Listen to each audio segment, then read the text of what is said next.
Peut-être pour commencer, je tiens à remercier déjà Max Havelaar France qui nous a offert cet espace pour parler d'un sujet qui nous tient particulièrement à cœur. On a eu carte blanche.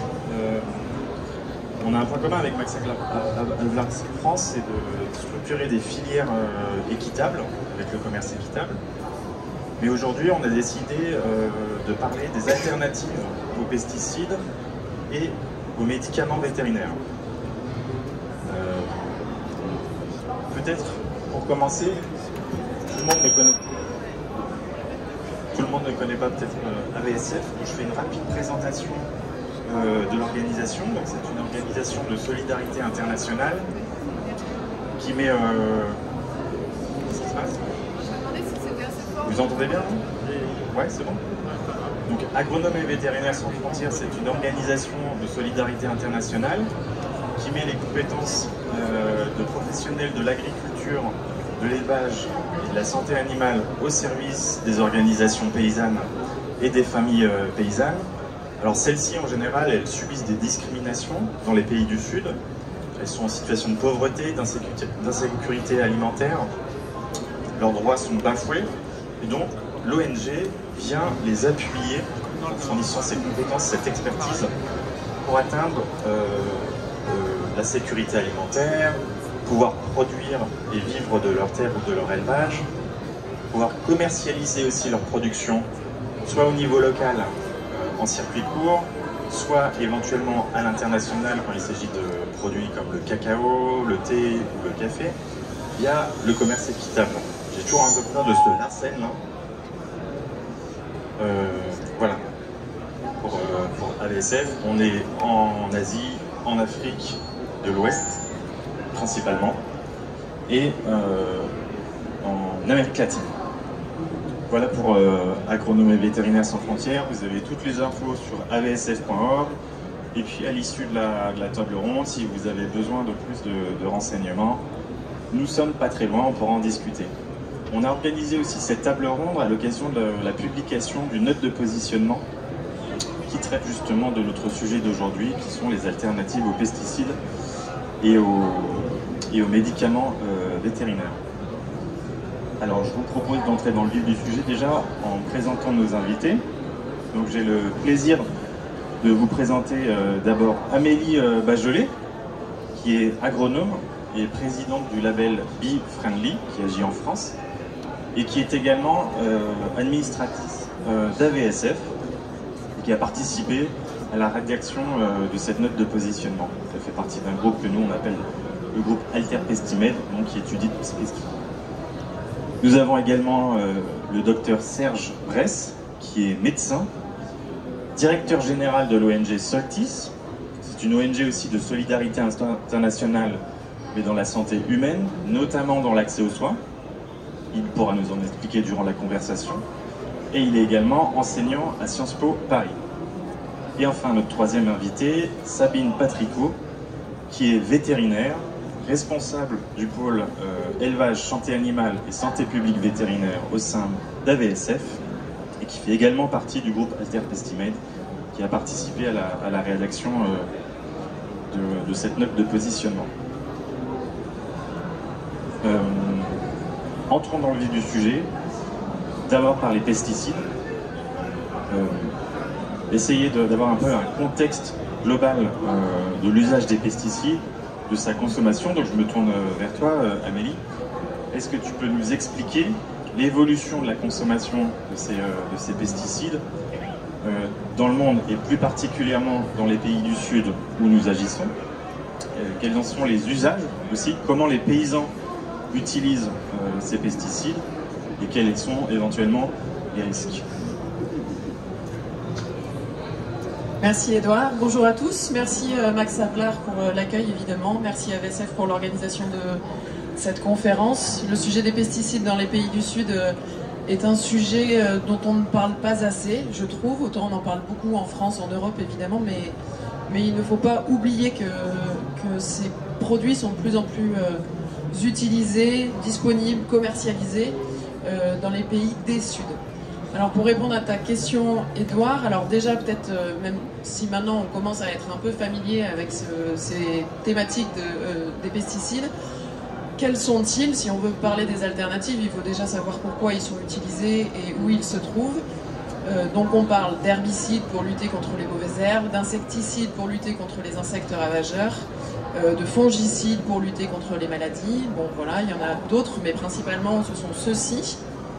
Quand on parle de problématiques de santé ou d'environnement, on parle bien sûr des pesticides de synthèse, des pesticides chimiques.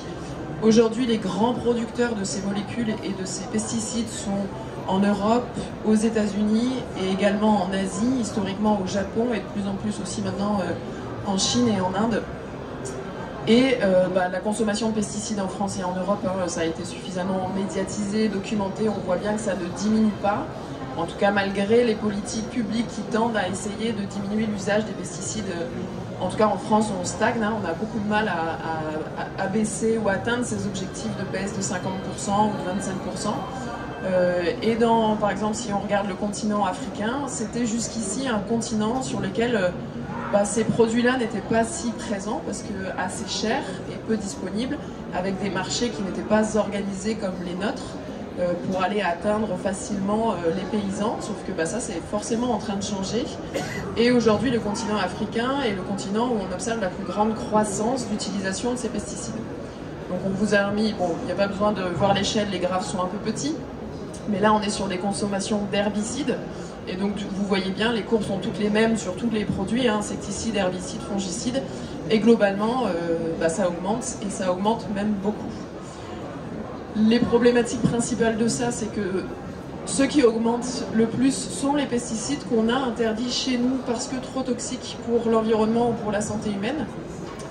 On peut imaginer assez facilement que les entreprises agrochimiques vont chercher des nouveaux marchés en ayant perdu les marchés européens qui étaient des marchés très porteurs. Donc il faut bien aller, pour elles en tout cas, aller chercher d'autres marchés. L'Afrique, l'Asie, l'Amérique du Sud sont un peu les nouveaux Eldorado pour ces producteurs-là. Donc on est sur des molécules souvent très toxiques, voire interdites par des conventions internationales, interdites en Europe, interdites aux États-Unis. Et ça fait partie de ces problématiques-là, on y reviendra tout au long de la conférence. Mais donc un usage croissant, sans formation, sans information sur la toxicité et avec les molécules qui présentent les pires profils. Voilà, le constat est sympa. Et juste quelques images pour illustrer ça, vous voyez bien hein, sur la première image, là ce qui est extrêmement préoccupant et choquant et qui montre bien l'absence de prise de considération de la toxicité de ces produits-là. Ils sont très toxiques souvent par absorption par la peau, par inhalation. Et là on traite directement, ça peut être en plein vent, sur la photo on ne le voit pas, mais en prenant bien des bonnes bouffées de pesticides, avec évidemment énormément de contact de la peau. Et là, sur les produits qu'on a retrouvés sur des marchés ou dans les champs, l'idée c'est que normalement il y a des obligations d'information sur la toxicité. Bon, là on voit difficilement, mais globalement les informations elles sont absentes.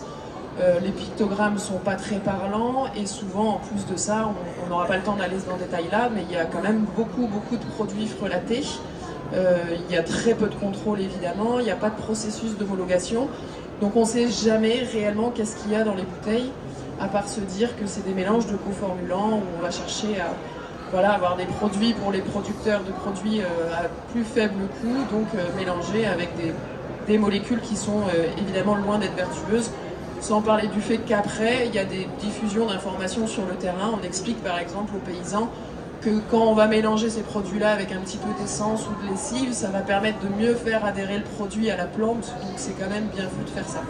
Donc la situation, elle est celle-ci, et c'est pour ça que c'est important de parler, déjà d'avoir conscience de ça, hein, parce que souvent on l'apprend, on le découvre, quand on va dans ces pays-là, ça devient évident. Et il faut bien avoir ce diagnostic en tête, et on va le faire sur les médicaments vétérinaires aussi, pour se dire, il est urgent quand même de parler des alternatives. Merci Amélie. Alors effectivement, les pesticides, on en parle beaucoup dans les médias français. C'est un peu moins connu pour les médicaments vétérinaires. Donc je vais m'adresser à toi, Sabine. Est-ce que tu peux aussi nous faire un peu le contexte des usages et des risques des médicaments vétérinaires dans l'élevage paysan des pays du Sud. Oui, bonjour à tous. Donc, Sabine Patricot, tu nous as déjà présenté, je ne recommence pas.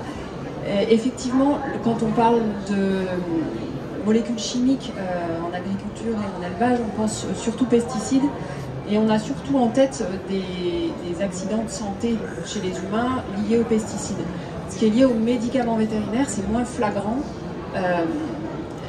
même si en France, on parle beaucoup d'antibiorésistance, donc on parle beaucoup des antibiotiques, mais malgré tout, la résistance aux antibiotiques, c'est quelque chose qui peut être un peu abstrait. Pour commencer, c'est juste pour resituer les 3 grands risques qu'on identifie avec les médicaments vétérinaires. C'est donc l'antibiorésistance en priorité. Alors, ce concept un petit peu qui peut être abstrait peut devenir très concret quand on a il y a peut-être certains d'entre vous qui ont eu des proches qui n'ont pas pu être soignés et qui avaient un staphylocoque résistant. Ça existe. Quand ça nous touche de près, on a bien compris ce que c'était que l'antibiorésistance. Et à ce titre, l'OMS estime que ça va être la prochaine catastrophe sanitaire mondiale et estime déjà à plus d'1 million de morts par an liées à l'antibiorésistance dans le monde. Donc comparé au Covid, le Covid c'était 2 millions, 2,6 millions, là c'est 1 million, 1,2 million estimés par an de personnes décédées à cause de l'antibiorésistance. Donc c'est un fléau sanitaire un peu sourd, un peu invisible, mais sur lequel l'OMS jette un regard très très sérieux, avec des molécules antibiotiques qui sont strictement réservées aux humains, qui sont strictement réservées aux hôpitaux, et qui sont très très réglementées. Donc ça, c'est le contexte européen qui a mis une assez forte réglementation sur les antibiotiques. Ça touche les activités des vétérinaires, les activités des médecins, les activités des hôpitaux. C'est très réglementé. En France, on doit prescrire les antibiotiques. On doit, pour certains, faire des antibiogrammes. Donc s'assurer que l'antibiotique va marcher sur la bactérie qui a été recherchée.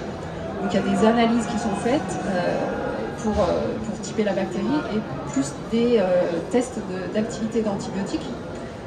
Ça, c'est la réglementation française, européenne qui borde les choses et qui protège. Donc le premier risque, c'est cette antibiorésistance.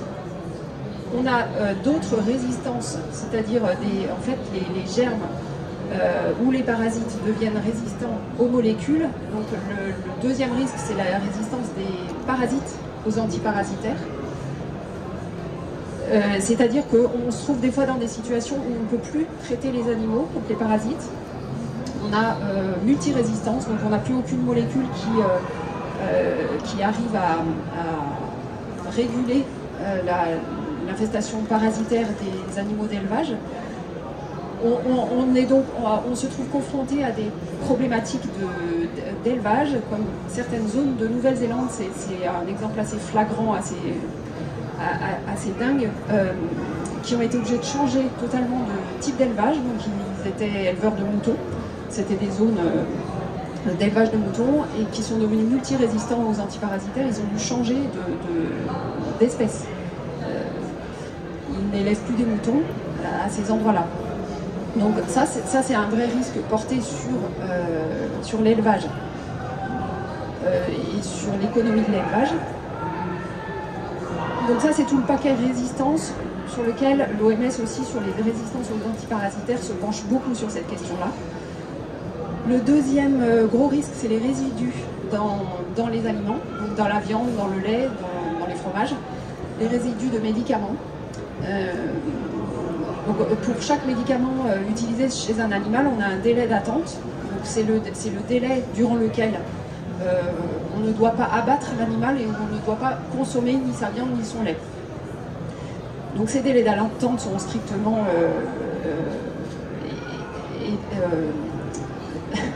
calculés par molécule. Quand on prescrit un médicament, le délai d'attente doit être communiqué, doit être connu, doit être appliqué par l'éleveur. qui ne doit pas, qui n'a pas le droit d'abattre son animal tant que le délai d'attente n'est pas passé. Si ce délai d'attente n'est pas respecté, on a un risque d'avoir des résidus dans les produits animaux qui ont des... on ne connaît pas tout, on n'étudie pas tout, mais il y a des inconvénients multiples. Ça provoque, enfin, ça multiplie les risques d'allergie, de cancer, de modification de la flore intestinale. Enfin, c'est des perturbateurs endocriniens. On a toute une flopée d'actions sur la santé, d'actions néfastes sur la santé de ces résidus. Et aussi, ça amplifie et ça provoque la résistance aux antibiotiques. Donc ça, c'est le deuxième risque. Et le troisième risque, c'est un risque sur l'environnement, qui est principalement, le gros exemple, c'est les antiparasitaires aussi. Donc quand on traite un animal avec un antiparasitaire, il se retrouve via la bouse et les urines dans l'environnement. Et donc toxique aussi pour l'entomofaune des prairies. Donc on a, je ne sais pas s'il y en a qui se promènent en montagne, mais on se trouve avec des pâturages où les bouses ne se dégradent plus. Donc on n'a plus d'activité du sol, on n'a plus de transformation de la matière organique et on a un appauvrissement de la qualité des sols. Voilà, ça c'est l'exemple type sur l'activité sur l'environnement. Pareil, quand un animal est traité aux antibiotiques, ça se déverse dans le milieu, ça va dans les eaux fluviales, dans tout le milieu, et ça amplifie aussi les phénomènes de résistance. Donc voilà les trois grands types de risques. Qu'est-ce qui se passe en particulier dans les pays du Sud?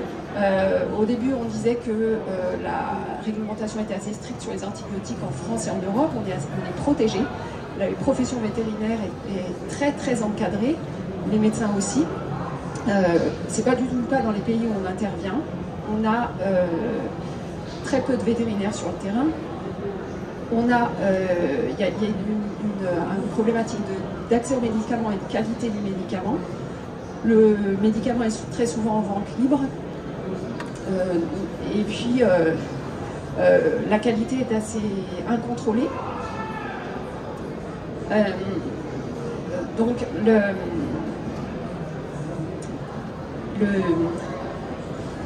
le gros, je vais y arriver.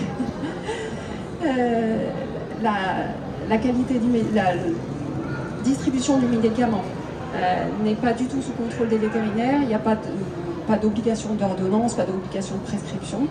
Les éleveurs en fait achètent au marché le médicament. Ils achètent le médicament parce que leur voisin leur a dit ça marche, tu peux faire ça. Ils font ça une journée, ça marche pas, ils vont chercher un autre. Ça c'est de l'antibiotique, c'est de l'antiparasitaire. Ils savent pas du tout ce qu'ils mettent, avec quoi ils soignent leurs animaux. Il n'y a pas d'encadrement technique. Les éleveurs sont livrés à eux-mêmes.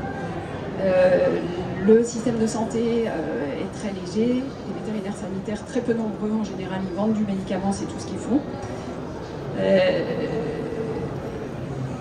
Voilà, je regarde un petit peu mes notes parce que du coup je me perds un petit peu.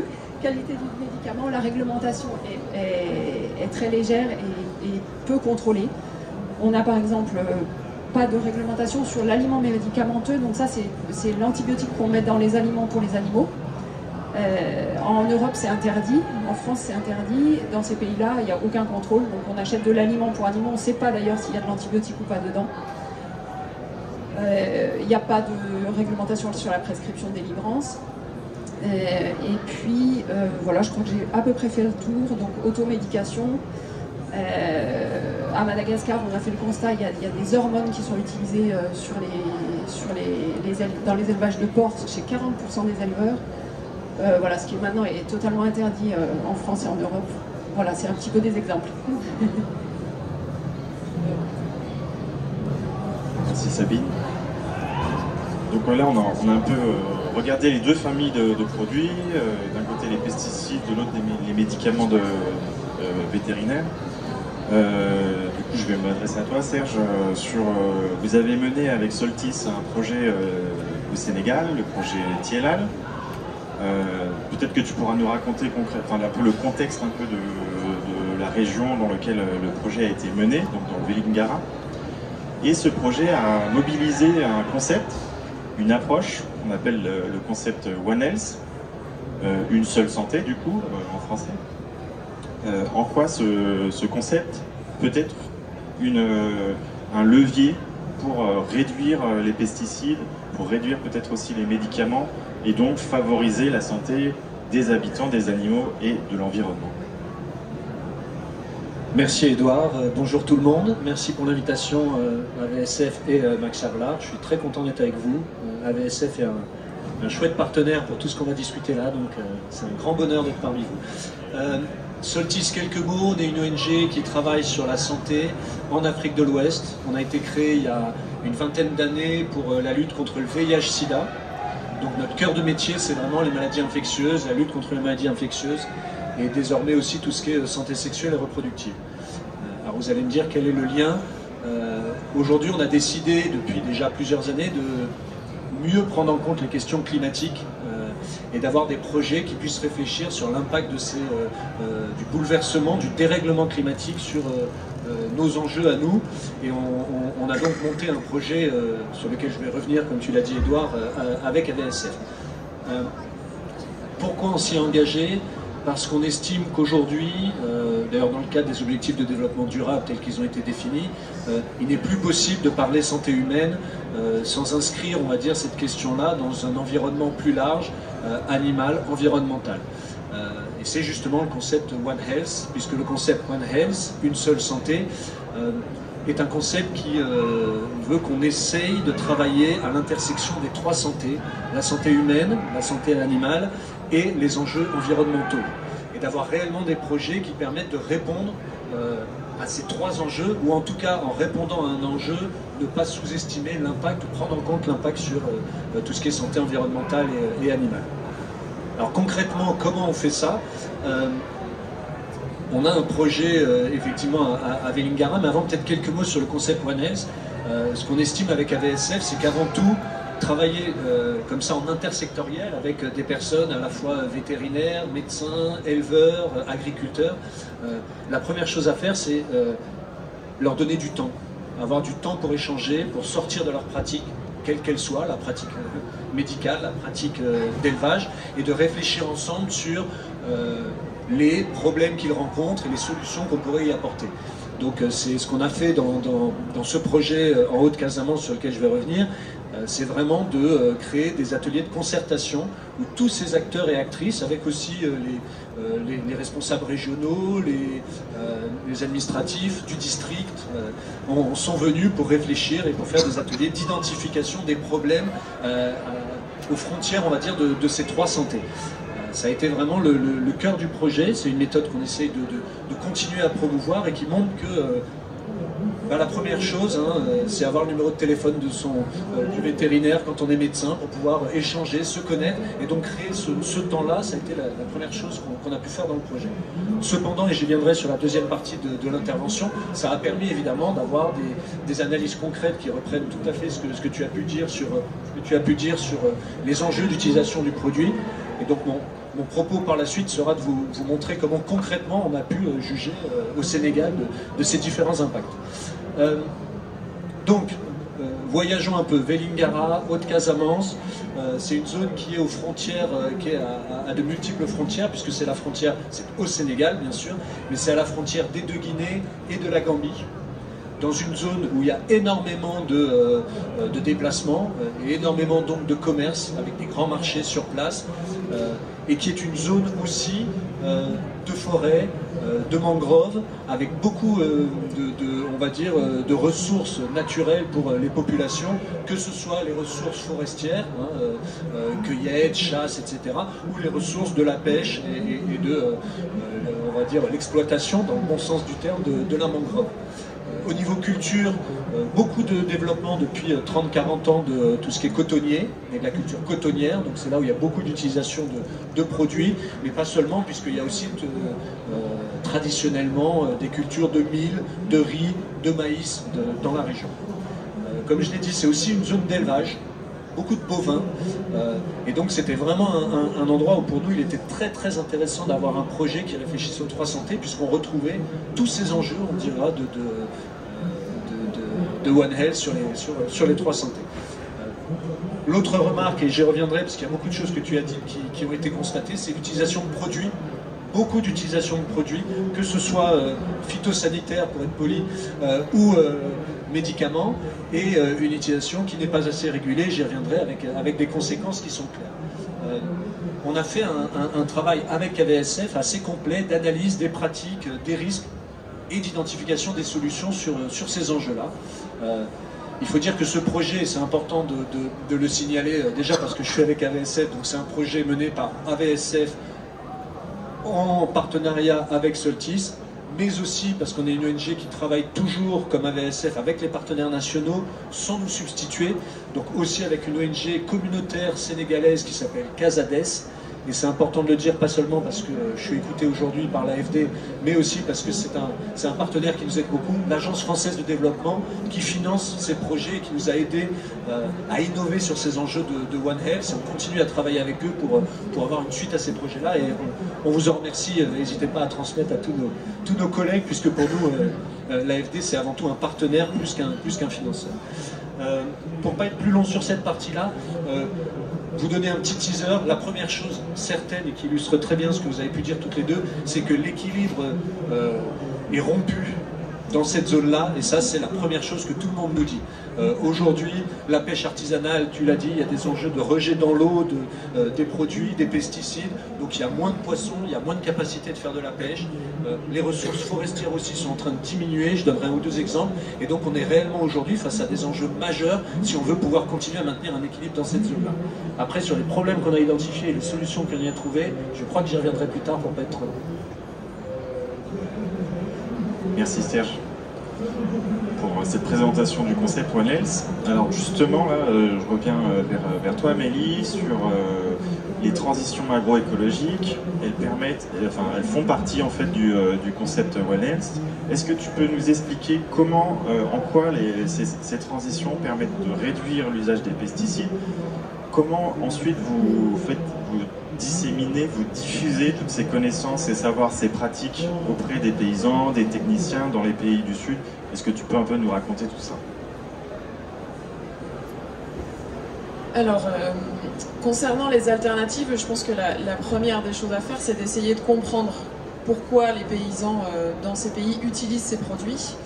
Il faut bien avoir en tête que déjà nous, en France, on y a recours massivement, mais dans tous les pays de la zone tropicale, on a des cycles, par exemple, d'insectes ravageurs qui peuvent se reproduire jusqu'à 3 fois dans l'année, alors qu'ici, en France, on a généralement un seul cycle. Donc on a une pression d'insectes ravageurs qui est catastrophique. Sur les herbicides, donc la lutte contre ce qu'on appelle les mauvaises herbes, nous en France, quand on cherche des alternatives, ça va être de la mécanisation, par du tracteur, avec des outils, de grattage du sol, etc. Sauf que dans beaucoup de ces pays-là, la mécanisation n'est pas quelque chose d'accessible de manière financière, c'est trop cher, et puis quand on a des programmes pour avoir quand même des tracteurs qui sont amenés, on n'a pas les outils, on n'a pas les capacités de les entretenir, donc on n'a pas d'alternative mécanique. Sur les maladies, c'est pareil, quand on est dans des pays chauds et humides, vous imaginez bien que les champignons se développent très facilement sur de la conservation au moment de la production. Donc clairement, les paysans font face quand même à des attaques, à un environnement naturel qui permet difficilement une production économiquement très rentable, avec des beaux fruits qui vont bien se vendre sur les marchés, etc. Donc quand les pesticides arrivent, clairement c'est pour eux génial. Il y a des ravageurs qui sont sur les parcelles de choux, les parcelles de légumes. On balance ces produits extrêmement toxiques. En plus, on ne sait pas forcément qu'ils sont mauvais pour la santé, donc on n'est même pas conscient des effets négatifs. Et là, d'un coup, tous les ravageurs, ils sont morts. Donc clairement, il faut qu'on soit extrêmement bon pour pouvoir amener des alternatives à l'utilisation de ces produits-là. Donc ce qu'on a développé à travers le guide là, qui est affiché, mais je vous ai amené un exemplaire là, que vous pouvez feuilleter si vous pouvez regarder. Si vous avez envie de regarder comment on l'a construit, on s'est dit que, alors déjà pour faire de l'agroécologie, la première chose à faire, c'est faire un diagnostic du territoire, un diagnostic des acteurs, avec un peu ce que je vous dis là. Quels sont les pesticides utilisés, pourquoi est-ce qu'ils sont utilisés, et puis lesquels sont les plus toxiques, est-ce qu'on sait exactement ce qu'il y a dans les produits, etc. Ensuite, l'essentiel, c'est de faire, en tout cas c'est notre parti pris, hein, c'est de faire de la formation et de l'information sur les effets sur la santé humaine, en documentant ça idéalement avec de la presse locale, parce que c'est assez facile partout où on est allé pour faire ces formations. Il suffisait de faire une petite recherche internet et puis très vite on tombait sur un article avec une famille entière qui avait fini à l'hôpital après une fête de famille parce qu'ils avaient consommé des produits sur lesquels il y avait énormément de résidus de pesticides et beaucoup trop et du coup ils sont tombés malades. Donc ça c'est facile et ils sont tous au courant, ils ont tous des problèmes de vertige quand ils vont traiter. Donc on essaye de faire de la veille là-dessus, de leur parler d'exemples locaux et puis de faire le lien avec les impacts sur la santé humaine, faire les parallèles avec ce qui s'est passé en Europe aussi, disséminer des informations, ce que je vous disais tout à l'heure, sur les modes d'intoxication en fait des produits phyto, parce que certains c'est plus par contact avec la peau, d'autres c'est par inhalation, certains ont des effets directs et surtout ce qui est plus pernicieux ce sont les effets indirects qui vont arriver sur le long terme et qui est pour tout un chacun avec le cerveau humain qu'on a, quand on ne nous met pas sous les yeux tout de suite l'impact direct, on a tendance à se dire oui bon peut-être qu'il y a des gens qui tombent malades quelques années après, mais moi je ne vais pas tomber malade, donc ça me pose moins de problèmes. Donc on a tout un module dans ce guide sur ça, sur la santé humaine. Ensuite on a voulu faire la même chose sur la santé environnementale. Moi travaillant spécifiquement sur le déclin des insectes pollinisateurs, leur rôle essentiel dans la biodiversité, dans la pollinisation, je suis personnellement extrêmement effrayée de voir l'usage sans limite des néonicotinoïdes, donc ces insecticides pour lesquels on s'est battu pendant 20 ans en Europe pour les interdire, difficilement. On les retrouve absolument partout là-bas et avec des utilisations, c'est parfois une fois par semaine appliquées pendant 3 mois alors qu'on sait que c'est des produits qui restent dans la nature pendant au moins 3 ans et qui vont se disséminer absolument partout. Donc le lien sur la santé environnementale, il est aussi extrêmement important à faire, à disséminer, à diffuser, et puis ça rejoint le concept de One Health, une seule santé, santé humaine, santé environnementale, santé animale. Et puis après, on parle réellement des alternatives, et c'est ce que je vous disais, c'est là où il faut être bon. Il y a des alternatives possibles, notamment par l'usage des plantes, ce qu'on appelle les préparations naturelles peu préoccupantes en France. En fait, la nature, quelque part, est quand même aussi bien faite. Il y a des solutions dans la nature qui permettent de lutter contre les attaques d'insectes, de maladies, etc. Par exemple, l'ail, le piment sont des produits qui sont extrêmement utilisés sur des parcelles de maraîchage avec une efficacité intéressante quand ils sont bien fabriqués, bien dosés, bien utilisés sur les attaques de ravageurs d'insectes. Donc c'est ça qu'on essaye de mettre dans le guide.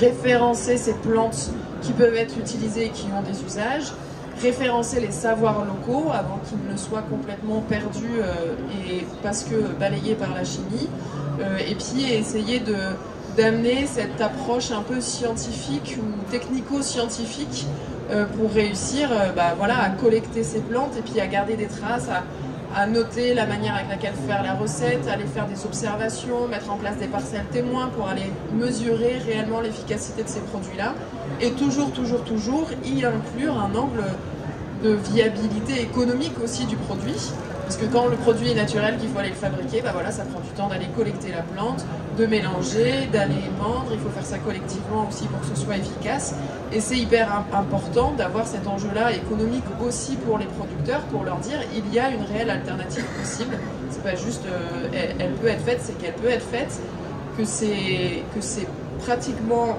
faisable pour eux sans frais ou à moindre coût, et que ça peut être efficace. Donc voilà, on parle de tout ça. Et dernier module sur la partie pesticides, évidemment la société civile, de montrer des exemples aussi de réussite d'organisation, comment on a réussi, nous en Europe, à interdire les néonicotinoïdes, faire du transfert de compétences sur les organisations comme ça.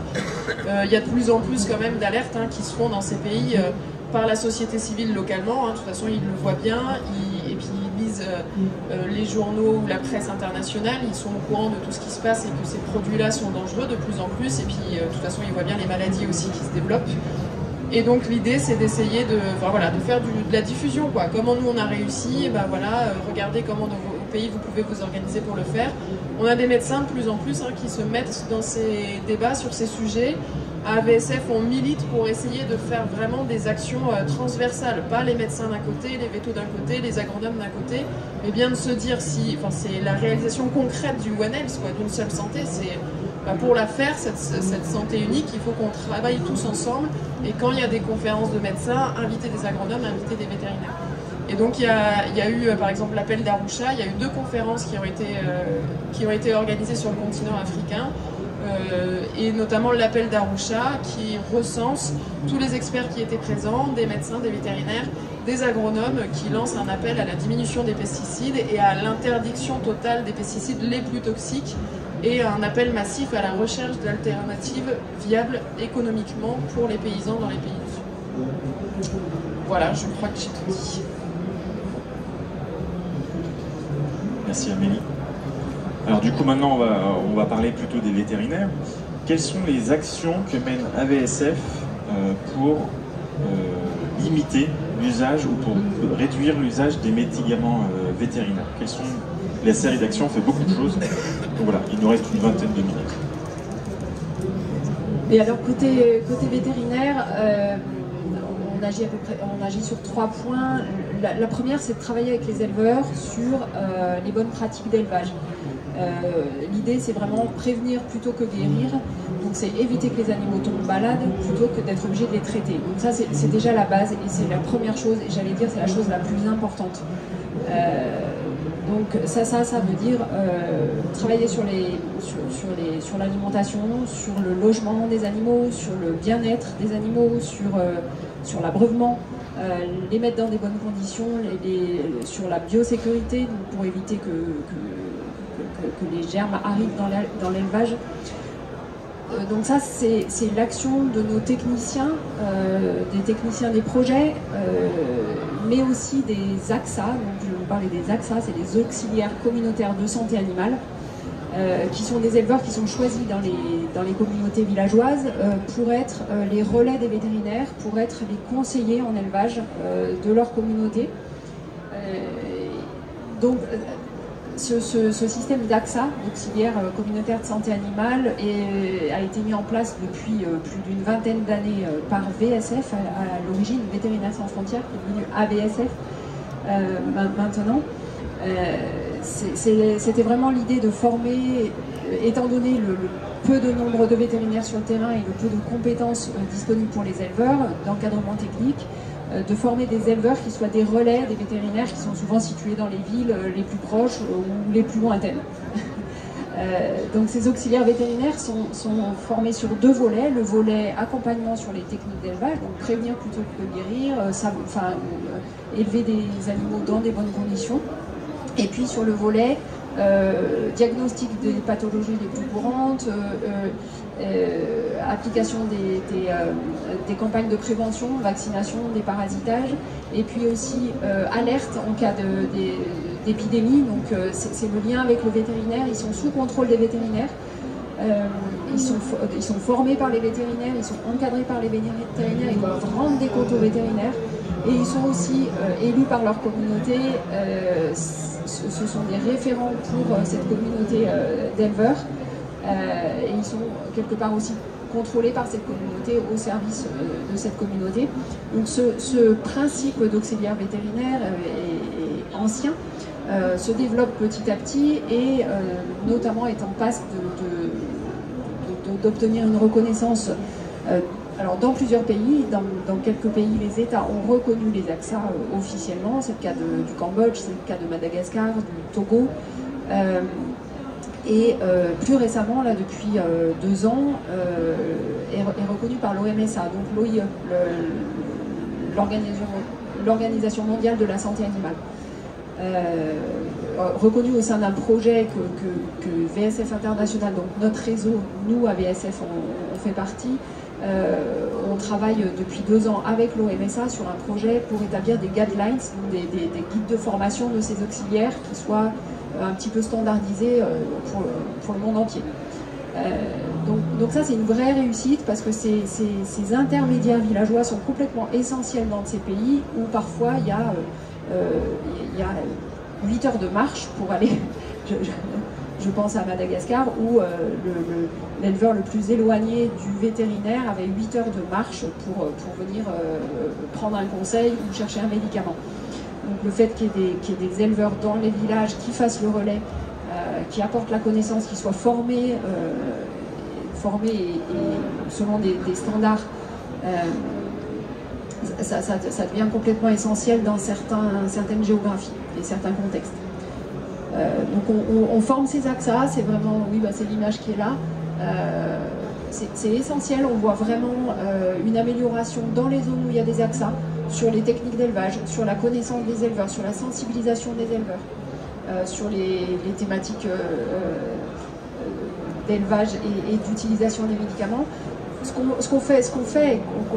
dans quoi on commence à mettre le pied, c'est le One Health, c'est le sujet depuis 2-3 ans qu'on porte. Et donc on commence à monter des modules One Health pour ces AXA.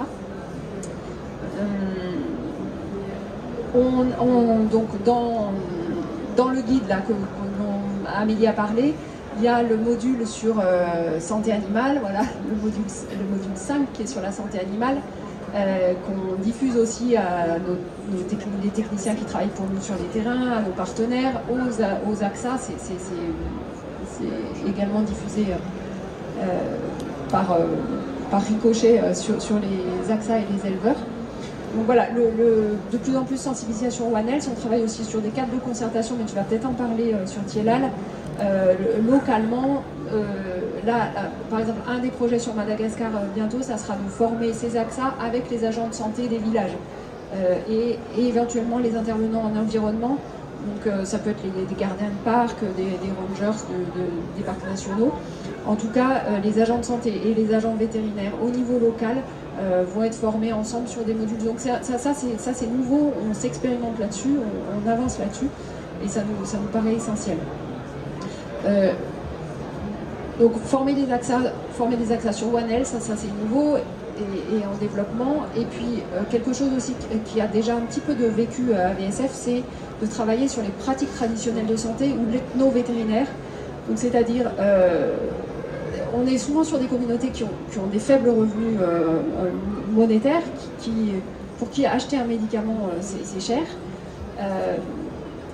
Et qui ont en général des traditions, alors encore plus à Madagascar où la flore est très variée et abondante, des traditions de soins par les plantes ou d'autres pratiques de santé autour de l'élevage.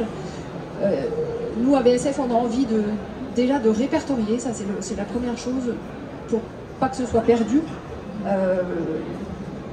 Pour aussi que ces techniques traditionnelles qui marchent, qui coûtent en général moins cher qu'un antibiotique ou qu'un produit, qu'un médicament acheté, puissent être conservées, puissent être vivantes à nouveau. Elles sont vivantes dans certains endroits, mais il faut aussi les faire un petit peu revivre, renaître et diffuser. C'est délicat parce qu'en fait, il n'y a pas on ne peut pas mener des études aussi approfondies que les AMM pour les médicaments, donc c'est les autorisations de mise sur le marché. Des plantes peuvent être toxiques au même titre qu'un produit chimique, donc on est très prudent avec ça. Pour l'instant on est sur des inventaires et on a mené quelques études de terrain de validation de l'innocuité et de l'efficacité qui nous permettent de dire avec un certain nombre de garanties que cette plante, ce remède, cette préparation ne sont pas toxiques et sont efficaces. Et dans ces cas-là, on les diffuse auprès de nos APPSA qui vont les diffuser auprès des éleveurs. Mais on reste très prudent avec ça parce que il y a un peu plein de recettes. Il y a une recette par village, j'allais dire même une recette par famille. Enfin, il y a vraiment de tout qui se fait. Des fois des choses pas du tout efficaces, mais ça se dit que de bouche à oreille, oui c'est ça qu'il faut faire. En fait, ça marche pas du tout. Enfin voilà, on débroussaille un peu tout ça. Et on a beaucoup de données qu'on est en train de compiler sur ce sujet des pratiques traditionnelles de santé, qu'on a envie de porter, diffuser, mais dans un cadre de prudence. Voilà. Je crois que je l'ai essayé. Merci Sabine. Du coup, on a vu les alternatives des pesticides et des médicaments vétérinaires. Et avec toi, Serge, du coup, on va faire une synthèse d'une certaine manière. via le projet Tielal, comment est-ce que vous avez mis concrètement en application le concept One Health? C'est un beau concept, effectivement, mais après, dans le concret, au Sénégal, comment ça s'est passé? Merci. Alors, tu l'as dit un peu, on a fait des groupes de concertation, je l'ai dit aussi au départ, où on a mis ensemble un certain nombre de praticiens, que ce soit de la santé humaine, animale, environnementale, qui ont fait des diagnostics, qui ont décidé qu'est-ce qui était prioritaire. Alors avant que je vous parle vraiment du sujet pesticides, médicaments, vous dire que la première chose, ce qui est intéressant, c'est qu'on débarque avec nos grandes idées, qu'on va parler de résistance antibiotique, qui est effectivement un fléau mondial, ou de utilisation des pesticides. La première chose qui a été identifiée sur place par les agents de santé animale, humaine, et par les instances environnementales, c'était la gestion des déchets. Et donc le premier travail qu'il a fallu faire, c'est un travail d'assainissement, de gestion de l'eau et on va dire de gestion des déchets pour éviter que l'animal vienne s'infecter avec les seringues qui traînent au centre de santé, ou pour éviter qu'ils viennent uriner dans les puits dans lesquels on va puiser l'eau. Alors après, on a mené aussi des actions beaucoup plus spécifiques avec des études, entre autres une étude auprès des agriculteurs. Et pour revenir sur le sujet d'aujourd'hui, c'est là-dessus où moi j'ai été revoir un peu les rapports de cette étude. Et comme je veux qu'on ait le temps, il nous a dit d'être assez court pour avoir un peu de temps d'échange, donc je vais essayer de vous faire plus en petits points. Les problèmes identifiés par les agriculteurs, le premier, c'est l'utilisation de produits non homologués. Ça, tu l'as bien dit, dans les marchés, plus de 50% des produits qui sont utilisés dans la zone ne sont pas des produits qui ont été validés. Il y a un organisme qui s'appelle au Sénégal la Sodefitex, qui assure un approvisionnement de produits qui sont homologués. Là, il y a beaucoup de produits non homologués qui sont utilisés. Autre chose que tu as signalé aussi, c'est les sous-dosages ou les surdosages. Les sous-dosages parce que c'est très cher et qu'on veut faire des zones larges, donc on utilise puis on réutilise parce que c'est pas efficace, mais donc il y a une espèce de chronicité d'utilisation, ou le surdosage parce que comme tu l'as dit, c'est génial, ça marche. Je balance un produit, il n'y a plus de bêtes, il n'y a plus d'herbe, et donc si j'en mets plus, ça marche encore plus, avec évidemment des conséquences sur la santé. D'autres choses très simples, les agriculteurs n'utilisent pas, parce qu'il y a aussi un coût, les EPI, les aimants de protection individuels, évidemment, et donc on avait moins de 20% des agriculteurs sur place qui, quand ils utilisaient ça, avaient des équipements de protection individuelle. Ensuite, il y a un impact qui va beaucoup plus loin que celui que tu as décrit sur des agriculteurs, sur les personnes qui utilisent les produits. D'abord parce que les linges, par exemple, sont mélangés. Donc le linge que la personne va utiliser pour cette utilisation de produits, il va être mélangé avec le linge familial. Donc les gamins vont avoir aussi une infection. Et aussi, il y a beaucoup d'utilisation des emballages vides, par exemple, qui sont récupérés puisqu'il y a une mauvaise gestion des déchets, et soit pour s'amuser avec, soit pour aller chercher de l'eau. Donc on se retrouve avec des emballages très toxiques sur lesquels les personnes vont ensuite chercher de l'eau à boire, et donc on va avoir une exposition directe. Ce qui veut dire qu'on voit très bien dans les centres de santé dans la zone, soit des intoxications aiguës, qui peuvent être des infections cutanées, des allergies, qu'est-ce que j'ai noté d'autre, des brûlures bien sûr, et vous le savez, des intoxications plus chroniques qui peuvent aller quand même jusqu'au cancer, l'asthme, et qui sont des cas qui augmentent dans la zone et qu'on n'a pas suffisamment documenté aujourd'hui, mais qu'on veut documenter. J'ai parlé de la pollution des points d'eau, il n'y a plus de grenouilles, les grenouilles sont mortes dans la zone parce qu'à force de, vous l'avez dit, d'avoir ces produits qui se répandent dans l'eau, on a ce problème-là de pollution des sols et à la fois de l'eau. Les solutions, vite fait, on a travaillé donc, dans ces groupes de concertation sur les solutions qu'on pouvait avoir. Je signale qu'il y a Alice qui est là, qui a bossé pendant longtemps sur le projet, basé même au Sénégal. Donc si vous avez des questions, elle sera encore meilleure que moi pour vous en parler. Premièrement, sensibilisation des autorités sur justement l'approvisionnement, essayer d'éviter les produits toxiques. Surveillance communautaire de l'utilisation. Tu as parlé de relais communautaires, ça peut être aussi un moyen de faire attention et de sensibiliser, mais aussi d'être en veille sur l'utilisation inappropriée des produits. Et puis tu l'as dit aussi, travail sur des alternatives. Et dans la zone, on a identifié des plantes qui peuvent déparasiter les bovins, donc il n'y a pas besoin d'utiliser d'antiparasitaires, l'utilisation de probiotiques, aussi du travail sur la gestion des déchets, et puis des études sur les impacts, évidemment. Et nous, on essaye aussi de faire un plaidoyer, c'est comme ça qu'on travaille à Sotis, on essaye de faire un plaidoyer plus global auprès des autorités nationales et internationales. Et pour ça, il faut qu'on mène des études. Donc on mène en ce moment, on essaye de mener encore des études, résistance aux antibiotiques, utilisation des pesticides, impact sur la santé et tout ça. Un dernier point, on a aussi alors vous le voyez pas très bien, puis j'en ai pas trop imprimé parce que c'est environnemental aussi, de pas imprimer plein de trucs en couleur. On a des ateliers avec des agriculteurs et des paysans où on a plusieurs scénarios où sur différents moments du travail, que ce soit traitement des herbicides, utilisation de produits et comment rendre les terres fertiles pour éviter les fertilisants, et où en fait on leur distribue un certain nombre de jetons et ils peuvent ensuite placer ces jetons, vous voyez, sur la pénibilité, l'impact sur la santé et le coût. Et donc on a différents scénarios d'utilisation et ça permet aux paysans de réaliser, ah bah oui, si je fais ça, si j'utilise des herbicides, la pénibilité est diminuée, je mets qu'un jeton. Par contre, je me rends compte pour plein de raisons que l'impact sur la santé, c'est 3 jetons. Alors qu'à l'inverse, si j'utilise, j'ai pris que ces 2 exemples, il y en a plein, si j'utilise compost et biofertilisant, il y a une sacrée pénibilité, un coût nul, par contre une pénibilité forte, et un impact sur la santé qui s'avère être limité. Et donc c'est surtout... faire tourner, il n'y a pas grand chose à voir, mais on a plein de graphes comme ça qu'on utilise dans des ateliers, et après ça entraîne bien sûr un débat sur oui, mais tu comprends, la santé, enfin tu l'as dit aussi, il y a l'immédiat puis il y a le long terme, donc les gens regardent aussi le coût, et donc on amène à travailler sur les pratiques. Voilà, je ne vais pas être plus long, je peux, mais je vais m'arrêter là, et puis peut-être s'il y a je sais pas s'il y a d'autres points ou des questions. Merci Serge, c'était hyper clair. On a plus ou moins fini le débat. Juste pour vous signaler les documents qui ont été publiés, la note de positionnement, elle est derrière si vous voulez la chercher. Elle est aussi disponible sur avsf.org. C'est la même chose pour le guide de formation que Amélie a évoqué. Et je voulais aussi vous signaler une journée technique, c'est le jeudi 4 juillet.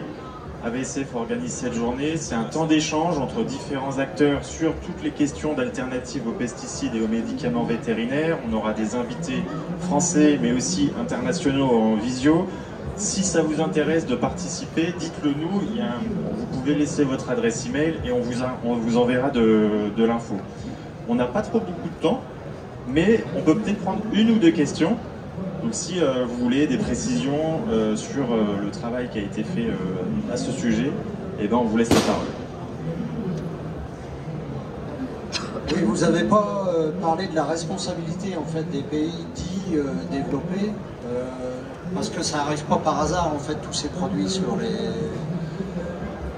dans les pays en développement justement, et notamment on sait qu'en France il y a une structure qui existe qui regroupe en fait plusieurs entreprises vers des coopératives et qui fourgue en fait tous les produits en fait qui sont interdits aujourd'hui chez nous, qui les renvoie. Alors il y a aussi tout un trafic par la Chine et puis qui est très important tout ça. Je pense que là il y a une responsabilité qui revient en fait à tous les citoyens quelque part de veiller et puis d'être présent dans le débat là-dessus.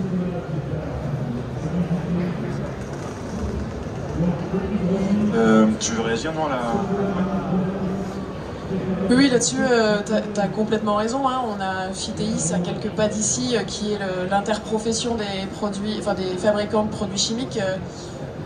Quand vous vous rappelez des graphes, là, au début, où on voyait les pesticides qui n'étaient pas très utilisés et qui se développaient, il faut savoir que dans la plupart, des pays ouest africains, les pesticides sont arrivés par les grosses entreprises françaises, européennes, de coton, c'est pareil dans les bananeraies, c'est là où les pesticides sont arrivés au début, parce qu'ils étaient effectivement trop chers pour les paysans. Donc il y a cette responsabilité-là, et puis on continue à exporter des produits dont on ne veut plus, malgré les lois, malgré l'Assemblée nationale, la société civile ici, qui essaye de faire interdire ces exportations. Et puis je fais le parallèle avec la situation agricole aujourd'hui, et avec les débats où les agriculteurs français parlent de surtransposition, d'interdiction de pesticides en France, alors qu'on autorise des produits étrangers à revenir en France, à passer les frontières, alors qu'ils contiennent des résidus de ces produits interdits. Effectivement, si on interdisait ça, il y aurait beaucoup de filières qui sont dévouées à l'exportation qui arrêteraient automatiquement l'utilisation de ces produits. On interdit en France les néonicotinoïdes pour préserver la biodiversité. Peut-être que la biodiversité vaut le coup d'être préservée aussi dans ces pays-là, hein, sachant qu'elle héberge beaucoup plus de biodiversité mondiale que nous en France. Et ben, si on interdisait l'usage et les résidus, les traces de ces produits dans les denrées alimentaires qu'on importe, ça permettrait déjà aussi de limiter ça, quoi. Donc on a effectivement une responsabilité historique mais actuelle aussi, je trouve. On peut prendre peut-être une dernière question. Je suis médecin et je suis expert à l'ANSES. Et par ailleurs, je suis le président de Blanquer. Alors, ma question, c'est la culpabilisation des pays en voie de développement sur la pollution atmosphérique.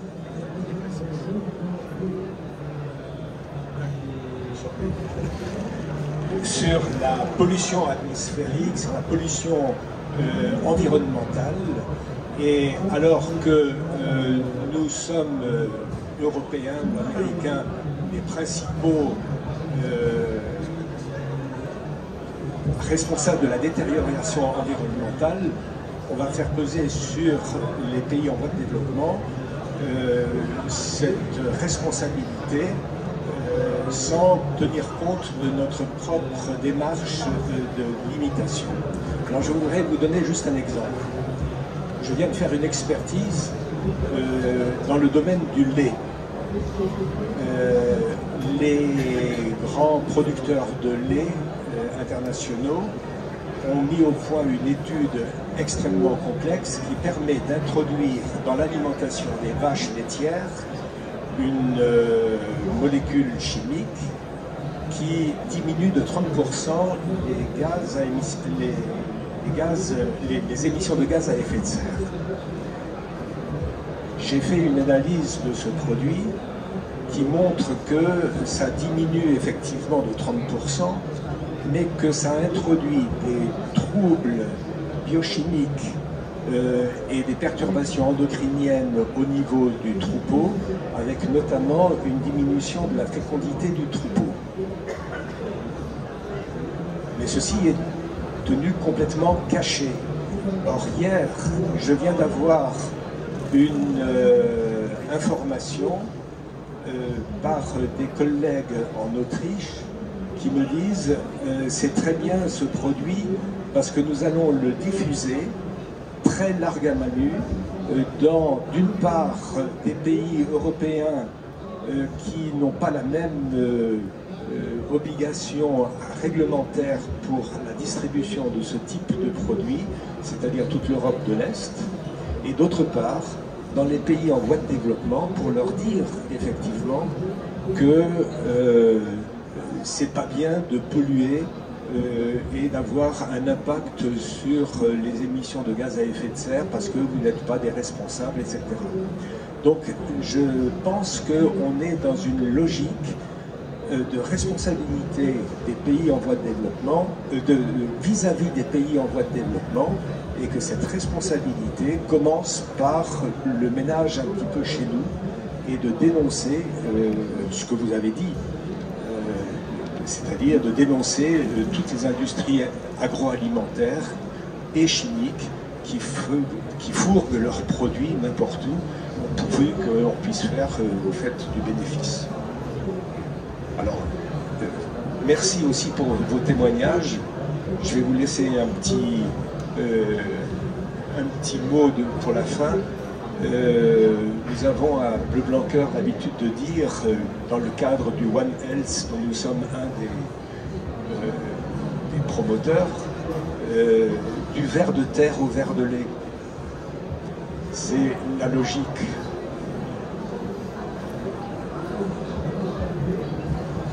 Merci pour votre témoignage. Est-ce que vous voulez ajouter quelque chose? On finira là-dessus. Merci. Alors moi je ne vais pas réagir, il n'y a pas de question de toute façon. En tant qu'acteur de terrain, il faut travailler à tous les niveaux. Et donc c'est pas parce qu'il y a une responsabilité, en fait, si vous voulez, les pays en ont marre aussi que, soi-disant, ce soit notre faute, en fait. C'est-à-dire que dans les pays où on est, les gens ils sont là, ils font avec un réel contexte. Donc il faut travailler, je suis d'accord avec vous, et je ne vais surtout pas aller contre ça, puisque j'ai longtemps travaillé dans le plaidoyer au niveau des politiques internationales, des régulations, mais il faut aussi ne pas oublier qu'après il y a la vie réelle dans les pays, et là avoir des projets comme on le fait pour répondre à cette situation, quelle qu'elle soit, et trouver des alternatives. Et donc il y a aussi une responsabilité que les gens veulent revendiquer parce que c'est leur souveraineté, leur responsabilité, et donc de dire il faut que nous on arrête d'utiliser ces produits, comme ça il n'y aura plus de marché aussi pour les... Voilà. Donc ça ne contredit pas ce que vous dites, mais je ne veux pas qu'on oublie que les gens vivent en responsabilité. Et mon dernier mot, c'est, parce qu'on avait dit qu'on devait le dire collectivement, on manque d'argent pour travailler sur ces sujets-là. Voilà. L'AFD est là, mais c'est pas grave, l'AFD nous en donne déjà, donc c'est pas l'AFD que je cible. Mais le plaidoyer, c'est aussi, il faut parler de ces sujets, il faut financer des recherches, c'est aussi comme ça qu'on ira face aux gros qui, eux, ont des moyens incroyables de plaidoyer, de lobby, qui ont du monde à Bruxelles. Et ben nous, on est des petites gens, mais on a besoin aussi d'être soutenus pour faire ce genre d'activité. Merci. Eh bien, merci Amélie, Serge et Sabine de votre intervention. On va clore cette table ronde. Merci à tous d'être là. Et puis à bientôt. On est à dispo si vous voulez discuter avec nous. Il y a de la doc aussi. Voilà. À bientôt.